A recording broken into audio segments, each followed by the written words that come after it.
अला मुहम्मद व अला आलि मुहम्मद कमा बारकता अला इब्राहीमा व अला आलि इब्राहीमा इन्नका हमीदुम मजीद।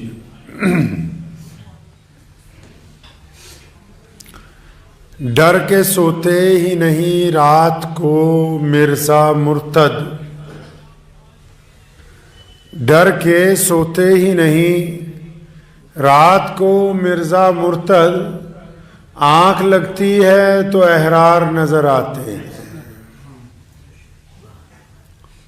बात उन दिनों की है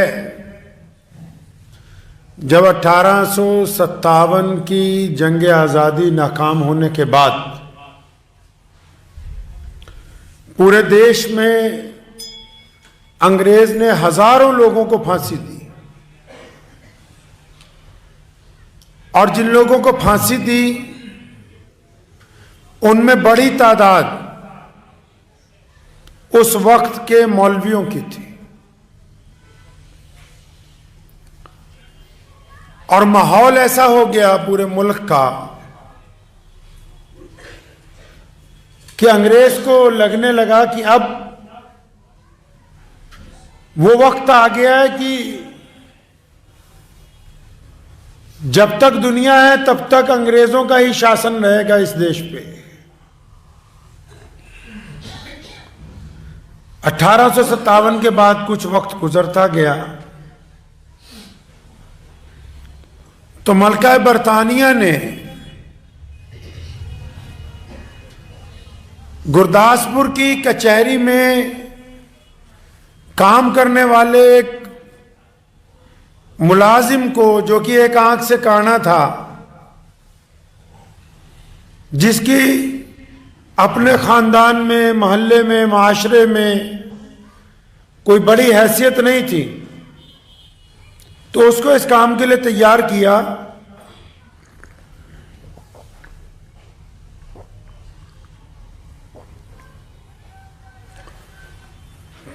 कि तुम मुसलमानों के सामने नौज़बिल्लाह झूठी नबूवत का ऐलान करो। अच्छा, अंग्रेज इस बात को समझता था कि भारत की जंग आजादी में जो हिंदू, सिख, मुसलमान और दलित ये आपस में एक दूसरे के साथ कंधे से कंधा मिला के जो अंग्रेज के खिलाफ लड़ रहे हैं, तो इनमें जो जज्बा नजर आता है मुसलमानों का, इसको किसी तरह पीछे किया जाए। उस काम के लिए अंग्रेज ने, जिस तरह आजकल बहुत सारे लीडर धर्म की राजनीति खेलते हैं, अंग्रेज ने भी कई बार उस वक्त में देश में धार्मिक दंगे करवाए। लेकिन उस दौर में लोग समझदार थे, गुर्बत जरूर थी, प्यार ज्यादा था। बड़ी बड़ी इमारतें तो नहीं थी, लेकिन आपस में एक दूसरे को लोग समझते थे। व्हाट्सएप और फेसबुक तो नहीं था, लेकिन गलत बात करने वाले को लोग टोकते जरूर थे। तो अंग्रेज ने जब मुसलमानों की तारीख पढ़ी, ताकि जब भी कोई हुकूमत काम करती है तो पहले तारीख का मुताला करती, जब तारीख पढ़ी तो उन्होंने ये पढ़ा कि बदर से लेके खैबर तक, और फिर खैबर से लेके कैसरो किसरा तक, फिर कैसरो किसरा से लेके उंदुलुस तक, फिर उंदुलुस से लेके फ्रांस की सरहदों तक, फिर बैतुल मुकद्दस, फलस्तीन को जहां समुंदर जाकर टकराता है उसकी सरहदों तक उन्होंने तारीख पढ़ी। तो पता ये लगा कि पिछले 1400 साल में जब भी ताकत के साथ, जब भी कुव्वत के साथ, जब भी फौजी ताकत के साथ इस्लाम को, मुसलमानों को गिराने की कोशिश की है, तो 1450 साल की तारीख ये कहती है कि कोई भी फौजी ताकत इस कौम के ऊपर आज तक हुक्मरान नहीं बन सकी, क्योंकि ये अपनी ताकत से नहीं लड़ते, ये अल्लाह के भरोसे के साथ मैदान के। नारे तकबीर।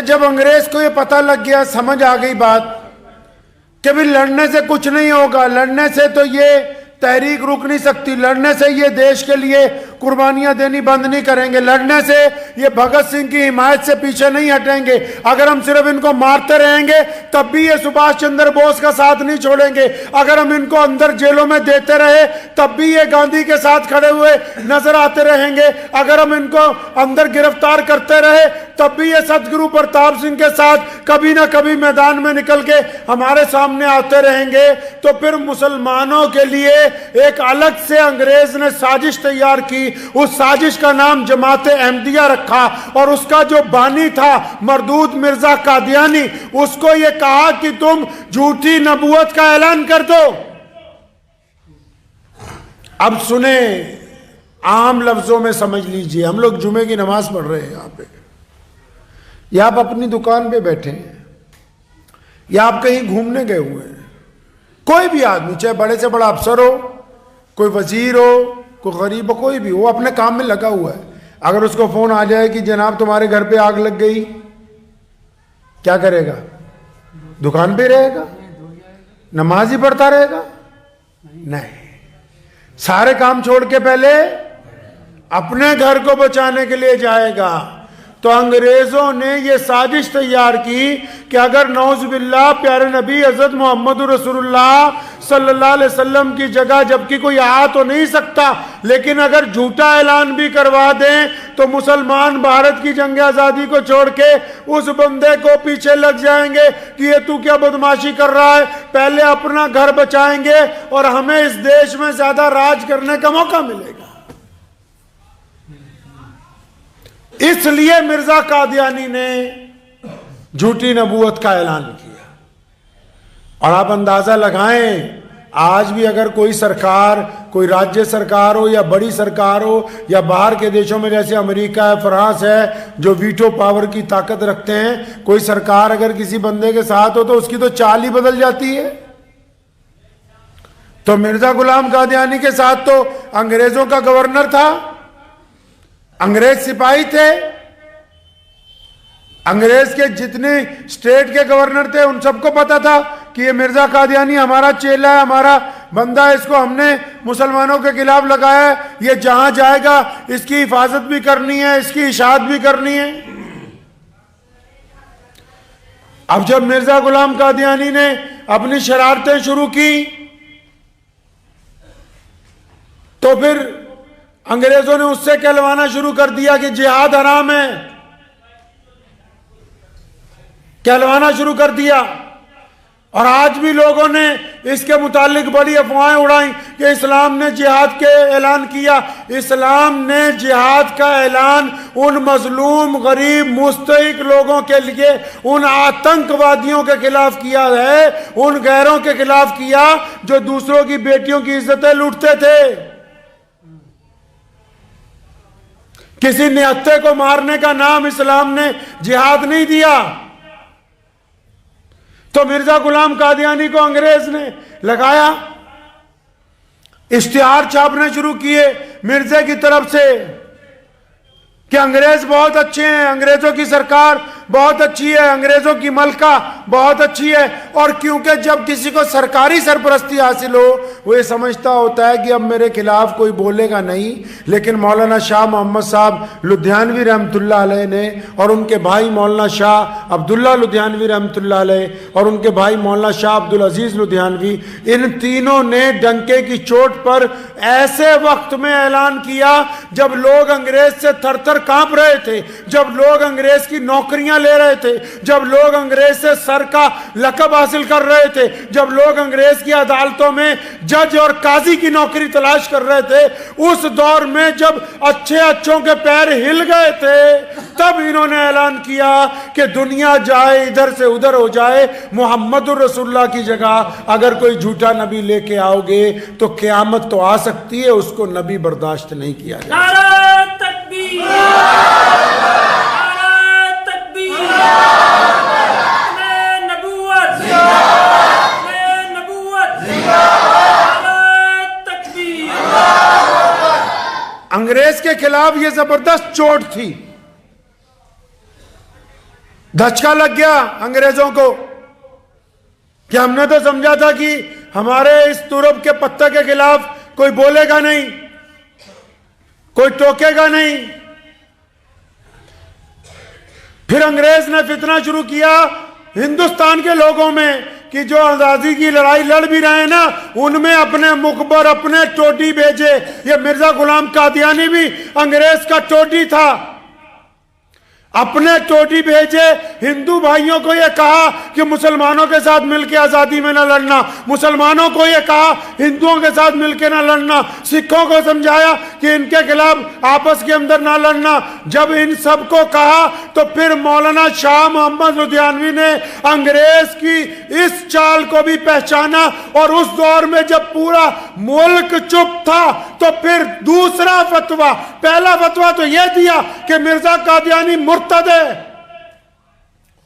सुने मेरे लफ्जों को, आजकल कई डुप्लीकेट वारिस पैदा हो गए, अपने आप को कहते हैं कि मिर्जा कादियानी ये था, काफिर नहीं था। उलमा लुधियाना ने मिर्जा गुलाम कादियानी की तकफीर का फतवा जारी किया, मुर्तद होने का फतवा जारी किया। काफिर तो सिर्फ झूठ बोलने वाले को कहते हैं और मुर्तद उसको कहते हैं जिसने बगावत की हो। और याद रखो, दुश्मन के साथ वक्त आने पर सुलह हो सकती है, और अगर कोई देश से गद्दारी कर दे, धर्म से गद्दारी कर दे, तो गद्दारों के साथ किसी कानून में सुलहनामा नहीं लिखा जाता है। नारे तकबीर,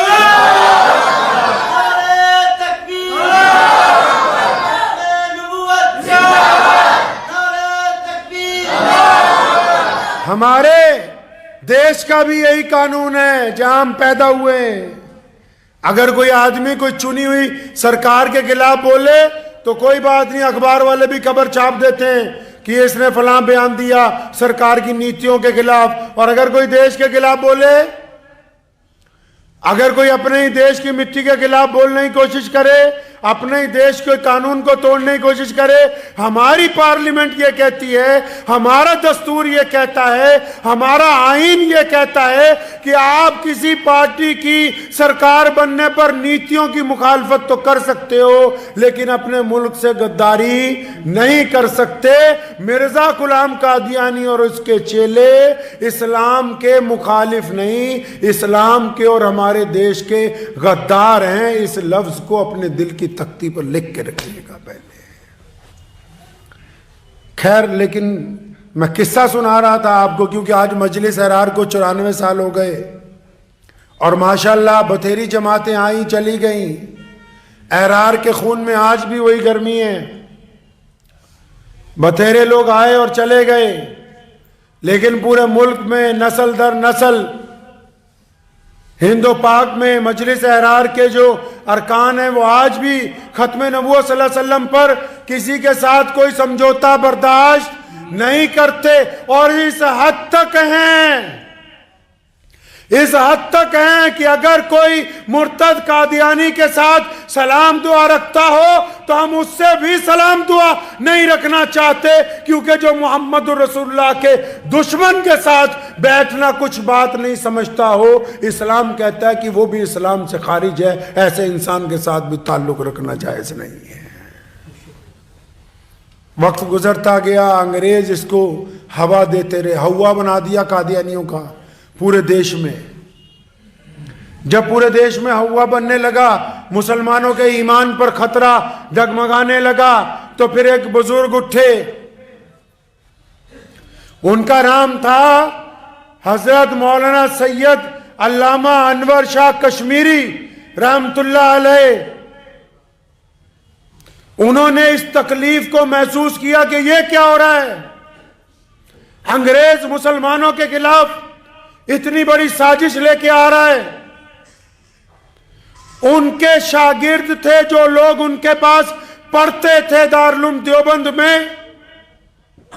अल्लामा ने फिर अपने शागिर्दों को तैयार किया।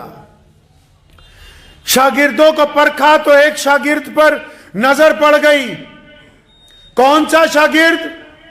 उसी मौलवी का पोता जिसने सबसे पहले मिर्जा कादियानी से पंगा लिया, जिसने सबसे पहले अंग्रेज के गिरेबान में हाथ डाला, जिसने सबसे पहले मिर्जा कादियानी की तकफीर का ऐलान किया, उसी मौलाना शाह मोहम्मद लुधियानवी के पोते मौलाना हबीबुर रहमान लुधियानवी कहां पढ़ते हैं? अल्लामा अनवर शाह कश्मीरी के पास। अल्लामा ने जब देखा कि अब हालात बदतरीन हैं, अंग्रेज की साजिश नाकाबिले बर्दाश्त है, तो फिर उसी खानदान के एक बच्चे के कंधे पर हाथ रखा, हौसला दिया, तरबियत की, बात समझाई, साजो सामान दिया, तैयार किया और फिर अंग्रेज के सामने हबीबुर रहमान लुधियानवी की शक्ल में एक दीवार खड़ी कर दी कि ये देखो कि अगर तुम रसूलुल्लाह की नबूवत के खिलाफ साजिशें करोगे तो मेरे शागिर्दों में अब ऐसे लोग मौजूद हैं जो तुम्हें नाको चने चबवा सकते।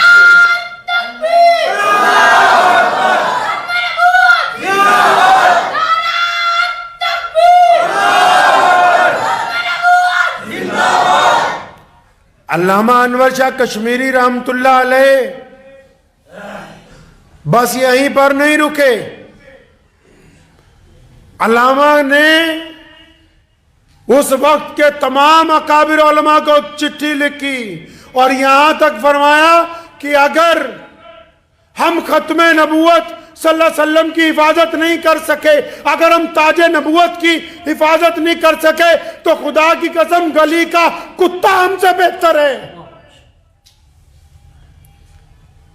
फरमाया जब ये बात हुई, पूरे मुल्क में जब चर्चा हुआ, फिर जब अल्लाह मदद पे आते हैं, अल्लामा अनवर शाह कश्मीरी के हम पल्ला, उनके बराबर के एक और बुजुर्ग उठे उसी सरजमीन के साथ। उनका नाम है हजरत अक़दस मौलाना शाह अब्दुल कादिर रायपुरी रहमतुल्लाह अलैह। सहारनपुर में, रायपुर में वो खानका आज भी मौजूद है। अब देखो, पहले एक वली अल्लाह साथ था, अब दो हो गए। एक और एक दो नहीं होते, एक और एक 11 होते हैं। और फिर जब वो भी उठे तो फिर चुनना शुरू किया कि ऐसे लोगों को लाओ जो रसूलुल्लाह के लिए जुनून की हद तक प्यार करते हो। तो फिर अल्लामा की निगाह पड़ी सैयद अताउल्लाह शाह बुखारी पर, जो सैयद थे, मुल्तान में रहते थे। मुल्तान में हजरत का इंतकाल हुआ, पटना में पैदा हुए। फिर मौलाना अबुल कलाम आजाद आ गए, उन्होंने कहा एक जमात होनी चाहिए। उन्होंने कहा हाँ, बाकायदा एक ऐसी जमात तैयार करो जो मुसलमानों की तरफ से अंग्रेज के टोडियों को बेनकाब करेगी, जो आज़ादी के लिए लड़ने वालों के खिलाफ मुखबरियां करने वालों को बेनकाब करेगी। एक ऐसी जमात होनी चाहिए जो ये बता सके लोगों को कि तुम्हारा दोस्त कौन है, दुश्मन कौन है। एक ऐसी जमात हो जो इस बात के लिए लोगों में बेदारी लाए सके कि कौन रसूलुल्लाह का आशिक है, कौन मुनाफिक है, जो गैर मुस्लिमों को भी ये बता सके कि देश का मतवाला कौन है और बेईमान कौन है। तो फिर 1929 दिसंबर आज के दिन लाहौर के हबीब हाल के अंदर मजलिस एहरार इस्लाम के नाम की एक जमात बनाई गई, जो आज तक अल्हम्दुलिल्लाह मौजूद है,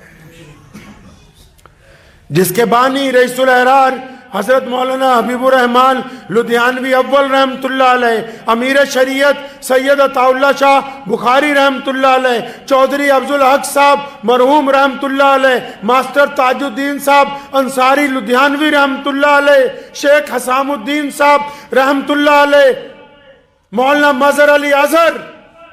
और ये वो जमात बनाई जिसमें शिया, सुन्नी, बरेलवी, देवबंदी, अंसारी, पठान सारे ही एक जगह आ गए। मकसद क्या था कि अंग्रेज ने जो साजिश रची है भारत के खिलाफ, लेकिन उसको लिबास पहनाया इस्लाम का, उस साजिश को बेनकाब किया जाना चाहिए।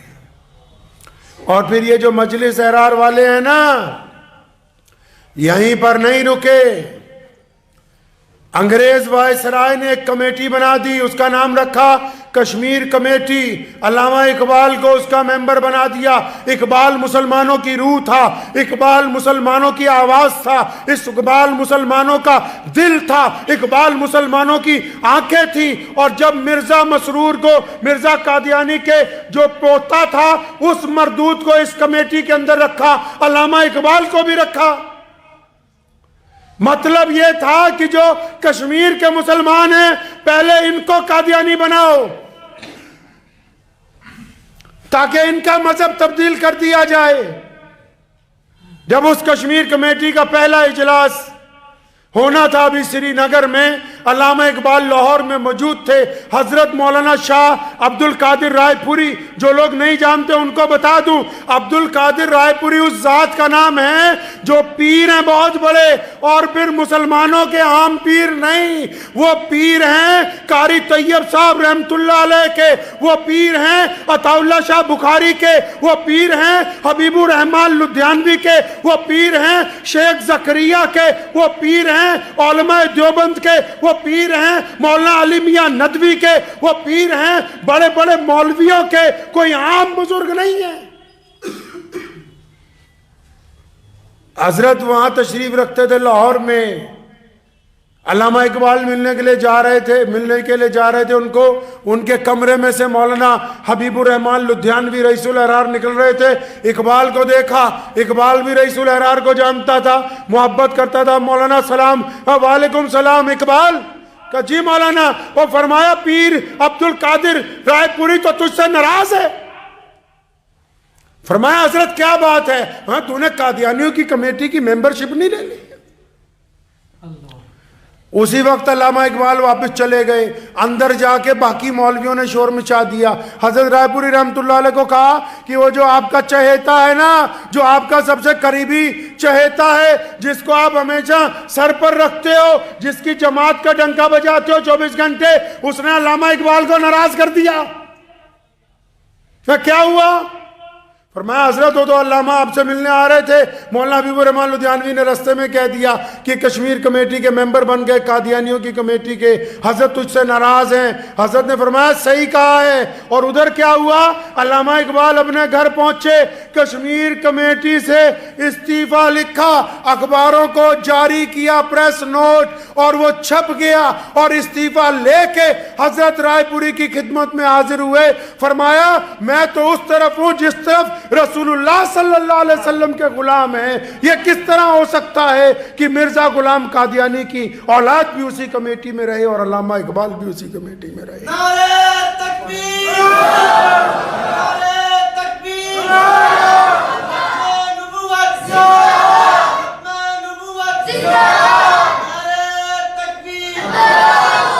फिर मिर्जा गुलाम कादियानी के चेलों ने श्रीनगर में ये नौजुबिल्ला शोर मचाया कि यहां ईसा अलैहिस्सलाम का मजार है, पढ़िए। और फिर वहां जब इजलास बुलाया तो ये मजलिस अहरार मौलाना हबीबुर रहमान लुधियानवी ने, अमीर शरीयत सैयद अताउल्लाह शाह बुखारी ने और मास्टर ताजुद्दीन अंसारी रहमतुल्लाह अलैह ने 1.5 लाख मजलिस अहरार के कारकुन पैदा किए जो लाल रंग के कपड़े पहनते थे। 1.5 लाख पंजाब के मुसलमान श्रीनगर पहुंचे, गिरफ्तारियां दी, जेलें भर गई। महाराजा हरी सिंह नाराज हो गया, मुल्क की रियासतें नाराज हो गई। हैदराबाद के नवाब ने हमारे साथ नाराजगी का इजहार किया कि तुम एक रियासत के अंदर उनके अंदरूनी कानून के अंदर दखल अंदाजी कर रहे हो। अंग्रेज ने तशद्दुद किया, रज़ाकारों को शहीद किया गया, जेलें भर दी गई, लाठियां बरसाई गई। लेकिन जब तक कादियानियों को श्रीनगर से वापस कादियान नहीं पहुंचा दिया, तब तक मजलिस अहरार के रज़ाकार कश्मीर के अंदर लड़ते रहे। नारे तकबीर, नारे तकबीर, नबुव्वत जिंदाबाद। ये किस्सा है जाना बीच में इसलिए सुना दिया कि कश्मीर के मुसलमानों को भी याद रहे। वहां भी अभी भी कादियानी है कहीं कहीं, कि एक वक्त था कि अंग्रेज ने पूरी साजिश तैयार की थी कि पूरी की पूरी आबादी को कादियानी बनाया जाएगा। और फिर जब ये देखा मौलाना हबीबुर रहमान लुधियानवी ने कि फितना रुकता ही नहीं है, अब जब कोई बंदा बीमार हो, बीमारी ठीक ही नहीं होती, तो करना क्या है? डॉक्टर बोलता है टेस्ट करो, इसका इलाज तब होगा जब पता लगे बीमारी जिस्म से आ कहां से रही है। और गुर्दे खराब है, दिल खराब है, फेफड़ा खराब है, पित्ते में पंगा पड़ गया, तो फिर मजलिस एहरार इस्लाम के बुजुर्गों ने इसकी स्कैनिंग की तो पता लगा कि सारे झगड़े की जड़ कादियान से शुरू होती है। वहां पर लोगों को जाके बरगलाते हैं। तो फिर सन 1929 में जो मजलिस एहरार बनी थी, उन्होंने ऐलान किया कि कादियान के अंदर जाकर खत्म नबूवत की मस्जिद बनाएंगे, वहां जाके खत्म नबूवत का मरकज कायम करेंगे, वहां के मुसलमानों को बेदार करेंगे। तब फिर पूरे देश में से एहरार के कायदीन आखिर कादियान पहुंचे, वहां खत्म नबूवत का मरकज कायम किया और फिर पूरी दुनिया के मुसलमानों को ये बता दिया गया कि ये जो झूठे कपड़े पहन के मिर्जा कादियानी का नाम लेते हैं, इनका इस्लाम के साथ कोई लेना देना नहीं है।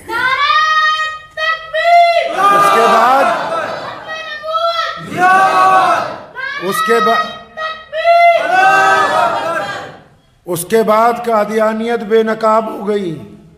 अब तो बहुत बड़ा खतरा टल चुका है, वो दौर निकल गया। अंग्रेज के पिट्ठुओं को बेनकाब किया गया। कादियानियों के कहने पे हजारों ही अंग्रेज ने भारत के लोगों को सजाएं दी हैं। आज कई फिरका परस्तों को हमदर्दी आती है ना कादियानियों पे, तो मैं उनको कहा करता हूं कि पिछले 20 साल का, 100 साल छोड़ो, 20 साल का ही रिकॉर्ड निकाल लो, कितने पाकिस्तान से ISI के एजेंट जो हैं कादियान से पकड़े गए, तुम्हें पता लग जाएगा। क्योंकि ये पैसे के पूत हैं, ना उनके हैं ना इनके हैं, ये इंसानियत के दुश्मन हैं, इंसानियत के दुश्मन है ये। मीठी जुबान, हर मीठा बोलने वाला अच्छा नहीं होता है। अगर मीठा इतना अच्छा होता तो शुगर नाम की बीमारी ना आती दुनिया में। हर मीठा बोलने वाला अच्छा नहीं होता। 1947 के बाद भी कादियानियों ने जब तकसीम हो गई, सबसे ज्यादा दर्द पंजाब को झेलना पड़ा, सबसे ज्यादा तकलीफ पंजाब को उठानी पड़ी। पंजाब के चाहे सिख हों, पंजाब के चाहे हिंदू हों, पंजाब के चाहे मुसलमान हों, पंजाब के चाहे दलित हों, इन चारों लोगों को अंग्रेज की साजिश का खमियाजा भुगतना पड़ा है। सबसे बड़ी तकलीफ पंजाबियों ने उठाई है जब 1947 में इधर के पंजाबियों को उधर कर दिया गया, उधर के पंजाबियों को इधर किया गया। 10 लाख लोग जो हैं वो आपस के अंदर शहीद हुए। फिर क्या किया कादियानियों ने? कादियानियों ने फिर क्या किया? पाकिस्तान में अपना हेडक्वार्टर बनाया। फिर उसके बाद क्या किया? यहां कादियान में अंग्रेजों को कह के फिर अपना दफ्तर बनाया। क्या किया फिर कादियानियों ने? जब उनको पता लगा पंजाब में से मुसलमान तो चले गए सारे, उन्होंने गरीब लोगों को ढूंढना शुरू किया। फिर ये पता किया गांव गांव में 1-1, 2-2, 4-4 जो बच गए हों उनको कादियानी बना लिया जाए। वो कहते हैं, कहावत है, अल्लाह ताला का निजाम भी है कि फिरौन आता है तो मूसा भी जरूर आते हैं। ये अल्लाह ताला का निजाम है। तकसीम के बाद जब सारे ही मुसलमान हिजरत कर गए, वहां से हिंदू सिख भाई यहाँ आ गए, तो 2-2, 4 जिस तरह उधर कुछ मुसलमानों के दरमियान में हिंदू सिख भाई रह गए, यहाँ कुछ मुसलमान 2-2, 4 रह गए। तो कादियानियों ने फिर नई साजिश का शुरुआत की। उन्होंने कहा कि अब जो हिंदुस्तान के पंजाब में थोड़े बाद मुसलमान बच गए, उन सबको कादियानी बना लो। एक बार फिर वही मौलाना हबीबुर रहमान लुधियानवी, जिनको अल्लामा अनवर शाह कश्मीरी रहमतुल्लाह अलैह और हज़रत मौलाना शाह अब्दुल कादिर साहब रायपुरी रहमतुल्लाह अलैह ने थपकी दे के अपना सिपह सालार बना के, अपना जर्नैल बना के आगे किया, उन्होंने पाकिस्तान जाने से इनकार कर दिया। कहा हम नहीं चाहते कि वहां जाएं, हम नहीं चाहते कि बने। दोबारा यहां आ गए। ये जिस तारीखी मस्जिद में आप बैठे हुए हैं, अपने बेटे को कहा, हजरत मौलाना मुफ्ती मोहम्मद अहमद रहमानी लुधियानवी रहमतुल्लाह अलैह और उनके भाइयों को, दौर क्या था कि कोई मुसलमान नहीं था नमाज पढ़ने के लिए। ये जिस जगह आज आप बैठे हैं ना, सन 1950 में जब पहली दफा जुमे की नमाज पढ़ानी थी तो मुफ्ती साहब रहमतुल्लाह अलैह दिल्ली गए, दो मुसलमानों की मिन्नत की। वो कहने लगे भाई किराया तू लगा देगा तो चलते हैं। दो बंदों को लेके आए, यहां इस सब पर बिठाया, दो आदमियों के साथ पहली नमाज जुमा अदा की। पंजाब की मस्जिदों में दोबारा अजान होने वाली पहली मस्जिद। और फिर जो काम शुरू किया, दोबारा कादियानियों ने साजिशें शुरू की, कभी दाईं तरफ से हमला, कभी बाईं तरफ से हमला। लेकिन जो अल्लाह के तवक्कल के ऊपर चलते हैं, जिनका भरोसा अल्लाह पर हो और अल्लाह के नबी अलैहिस्सलाम पर जिनका ईमान कामिल हो, दुनिया की कोई ताकत उनके मिशन का रुख जो है वो पलट नहीं सकती। कादियानी जहां जहां गए पिछले 50 सालों में, मौलाना ने अपना मिशन अपने बेटे को, और उस बेटे को जिसका नाम अपने बाप के नाम पर रखा, बेटे का नाम अपने बाप के नाम पर रखा, यह सोच के रखा कि जिस तरह मौलाना हबीबुर रहमान लुधियानवी पूरे देश के मुसलमानों का जर्नैल था, अंग्रेजों के दांत खट्टे करता था, अपना बच्चा जब हुआ उसका नाम भी हबीबुर रहमान, आगे सानी लगा दिया कि दूसरा हबीबुर रहमान, और यह सोच के रखा कि यह भी शायद अपने दादा की तरह वही कुछ बनेगा। और फिर कहा ना प्यारे नबी अलैहिस्सलाम ने, इन्नमल अमालु बिन्नियात, अमल का दारोमदार नीयत पर होता है। नीयत सच्ची थी, हबीब सानी भी वैसा ही निकला जैसा हबीबुर रहमान अव्वल था। उसी तरह कादियानियों के दांत खट्टे किए, उसी तरह मस्जिदें आबाद की, उसी तरह अंग्रेज से टक्कर ली, उसी तरह फिरका परस्त सरकारों से टक्कर ली, उसी तरह मुसलमानों को आबाद किया। और इस हालत में जनाजा उठा कि बाप ने तो 2 लोगों को लेके जुमा पढ़ाया था, बेटे के जनाजे में 10 लाख लुधियाना के अंदर मुसलमान मौजूद थे। नारे तकबीर, नारे तकबीर, अपने नबूवत जिंदाबाद, अपने नबूवत जिंदाबाद, नारे तकबीर। ये कुर्बानियों की वो तवील, जिसमें बेइंतहा मुकदमे हैं, जेलें हैं, कैदे हैं, फांसी के फंदे हैं, घर की कुर्की है, दीवारों का गिराया जाना है।